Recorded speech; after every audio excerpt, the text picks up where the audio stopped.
Taiwan saw a day with 0 COVID cases this week. We'll tell you what local experts say that means for the COVID situation in Taiwan. Then, I'm going to tell you about one lucky person who won $97 million in Taiwan's largest lottery jackpot this year. And Taiwan began giving out Medigen, its local COVID vaccine. And Staś Butler talks to 2 people who got the jab. Finally, in Hashtag Taiwan, I'm going to tell you about a new website that determines your Taiwan level. This is Taiwan Insider.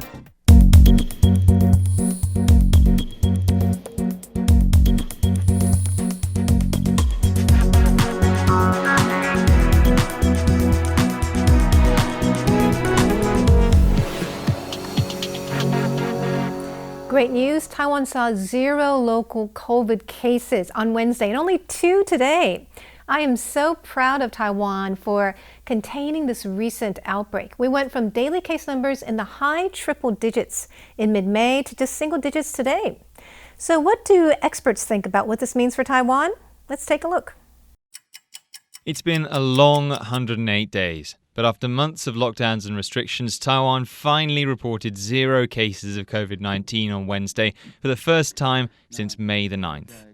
But Taiwan isn't out of the woods yet. Health Minister Chen Shizhong says the country has to keep a close eye on people entering its borders, and experts say that people shouldn't get complacent. That's because the Delta variant continues to pose a threat.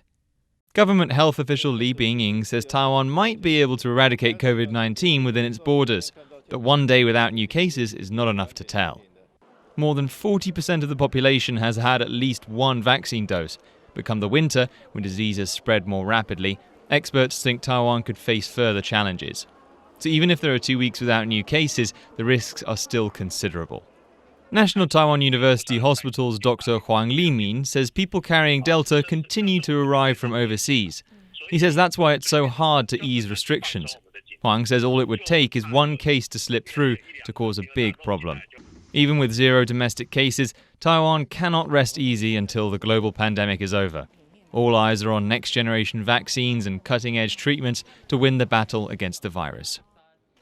As you can see, people in Taiwan are very cautious, even in the face of such few cases. And I think that's one of the reasons for our success in containing the recent outbreak. We also have some other good news. It looks like we're going to get some BioNTech-Pfizer vaccines very soon. Foxconn founder Terry Guo gives the media a smile, wave, salute, and even makes a heart with his hands. Guo has just returned from Europe, where it's said he went to expedite orders for the Pfizer-BioNTech vaccine. Guo is part of a private sector effort to secure and donate COVID-19 vaccine doses to Taiwan.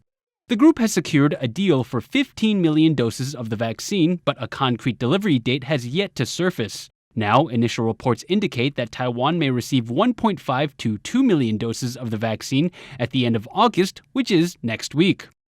Furthermore, the same reports say that Taiwan will receive 7.5 million doses in total by the end of November.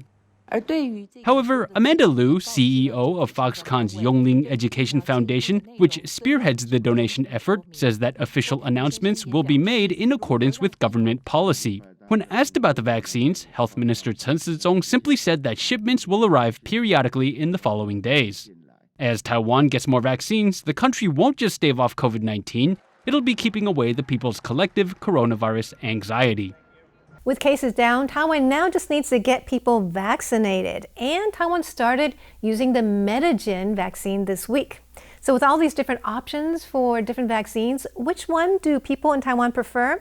Well, the Taiwanese Public Opinion Foundation recently asked over 1,000 people that question. And this is what they found.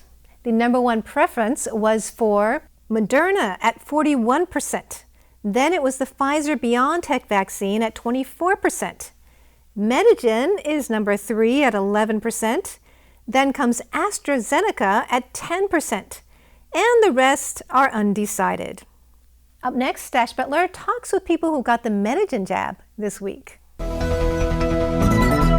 It's been a big week for vaccination in Taiwan. That's because Taiwan has begun its rollout of the locally made Medigen vaccine. The vaccine got emergency use authorization last month after promising results in a phase 2 clinical trial involving just under 4,000 people. Medigen still has not conducted a phase 3 clinical trial to determine efficacy. Over 350,000 people got the jab in the first 3 days of this week, and among them was President Tsai Ing-wen. And here you can see her just after her shot at National Taiwan University Hospital. I spoke to two people who got the jab on Monday to ask why they decided to get vaccinated this time round. Talk me through your thinking. You were one of the first people in the world, and in Taiwan obviously, to get the Medigen vaccine this time round. What were the factors that led to that decision? I'm ready to get the vaccine. That's the most important thing. I've came here in September 2020 from the United States, and obviously over the last several months we've been seeing people getting vaccinated in the US, and so I've been kind of jealous of everybody getting vaccinated and just waiting my turn. And we obviously have a shortage of vaccines here in Taiwan. We're waiting for them to come in from overseas. So I've been very excited about the development of the domestic vaccine because I really thought that would alleviate sort of our supply issues.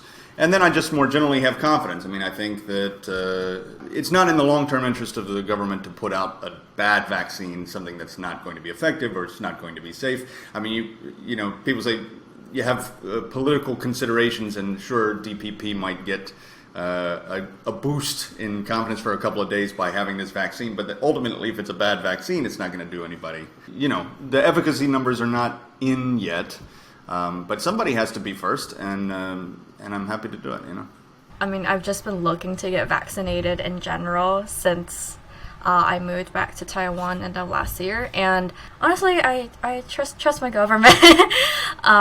If they say it's okay, and if the president's getting vaccinated, and also because it helps that I'm young and relatively healthy. So yeah, I didn't really have any qualms about it. And how was did you feel any kind of side effects afterwards? I had no side effects at all except for a soreness in the arm, but I think that's pretty par for the course. No side effect. A little soreness in my arm, but that's typical of any vaccine that I've had. Yeah, other than that, nothing. I was actually kind of surprised because I've heard horror stories about AstraZeneca and the side effects and nausea or fevers, but I didn't get anything.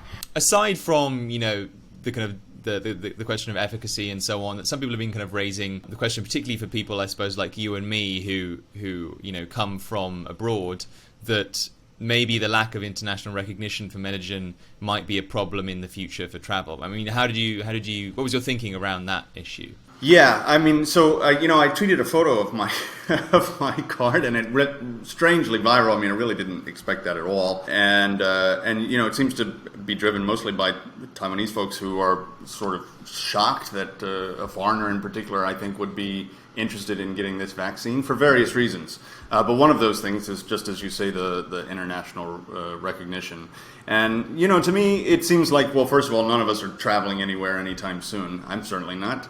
And so when it comes to that, I kind of suspect that eventually it will have international recognition. And, if it turns out in 6 months that they say, well, this vaccine really isn't up to snuff, then I think that we will have options at that point, maybe get an injection of something else. And in the meantime, we've protected ourselves in the short term. I'm just not too worried about it. I think it'll all kind of come out in the wash sooner or later. We'll be bringing you updates on the vaccine rollout as it happens. Next up is Leslie Liao with some more of the latest headlines. The Tokyo 2020 Paralympic Games kicked off earlier this week, and Taiwan sent 10 of its finest athletes to go and compete. Now, in the Paralympics, you have a lot more than regular sports equipment. You have wheelchairs and prosthetics that can break at the drop of a hat. But Team Taiwan has nothing to worry about because there are teams of workers on standby with tens of thousands of spare parts to make sure they can fix anything at a moment's notice. It was a proud moment Tuesday night when, after a year-long delay, Taiwan's 10 Paralympians finally entered the stadium for the opening of the 2020 Paralympic Games. They and their counterparts from around the world have overcome so much to make it to Tokyo, including a global pandemic. And so the organizers are ready to make sure that nothing else comes between these world-class athletes and their quest for Paralympic glory. At 14 competition venues, teams of workers armed with tens of thousands of spare parts stand ready to repair anything from wheelchairs to prosthetic limbs, ensuring that everyone has an equal chance in their pursuit for gold. Be sure to look out for Taiwan's 10 athletes who are competing under the name Chinese Taipei in athletics, badminton, judo, powerlifting, swimming, and table tennis. Now, let's talk about big money. Taiwan's power lottery racked up a jackpot of 2.7 billion new Taiwan dollars, which is about 97 million US dollars after it went 41 draws without a winner. That changed earlier this week when someone won the entire pot in the 42nd roll. You want to know who won? Well, certainly wasn't me. One lucky 30-year-old bought 4 packs of lotto cards for a total of 3,200 NT dollars, or 110 US dollars. Their prize? 2.7 billion NT dollars, which is 97 million US dollars. The owner of the lottery store says that she had personally selected the 4 packs of lotto tickets to give to the mystery buyer. After subtracting 20% of the total for taxes, the winner will still walk away with over 2 billion NT dollars, or over 77 million US dollars. This is not only the highest jackpot for this year, but also the 3rd highest prize of all time for the Taiwan lottery. At the top of the chart was over 3 billion NT dollars, won in Taichung in April 2015, followed by almost 2.9 billion NT dollars, won in Taipei during September of the same year. Still, lawyer Li Yizhen says winning the lottery can come with its challenges. In a post on Facebook, Li says that this winner may be afraid of being discovered by others and unsure how to approach their new future. Li's suggestion? Come visit her office. Some netizens have even made a connection between the winning lottery numbers and the late basketball superstar Kobe Bryant. According to their theory, 8 and 23 refer to Bryant's birthday, and 9 is the number of times he was selected for the NBA All-Defensive First Team, which is a league record. Kobe was nominated for the Hall of Fame in 2019, his jersey number was 24, he tore his Achilles tendon at 35, and the final digit, 1, refers to the month he died. These netizens are excited they made the lottery's connection with Kobe, but disappointed they didn't pick these numbers beforehand. If the winner reveals their identity, they may have to deal with lots of attention from these online admirers.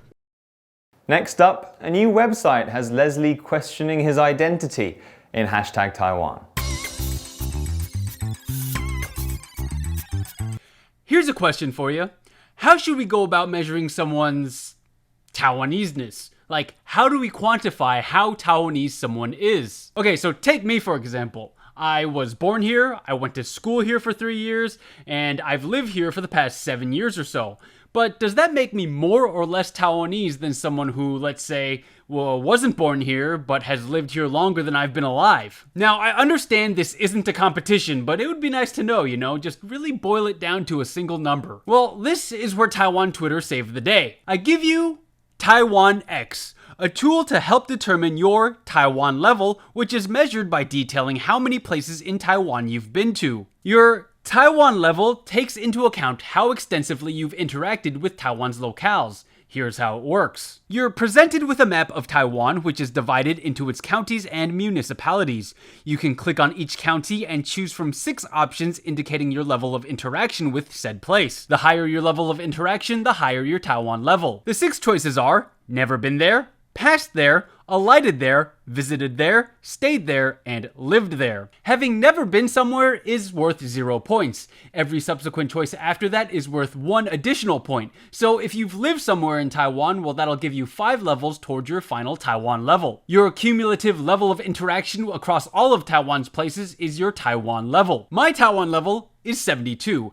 and just so we're on the same page, here's how I defined each choice. Never been there means you've just flat out never been there. Passed there means that you've never set foot in that particular place, but have passed through for transportation purposes. Alighted means you've stopped there shortly for the sake of transferring to another vehicle or resting on your way to somewhere else. Visited means that you've stopped there with the intent of exploring and looking around. Stayed there is a short-term overnight stay for vacation or work purposes, while having lived there means that was your place of residence for an extended period of time.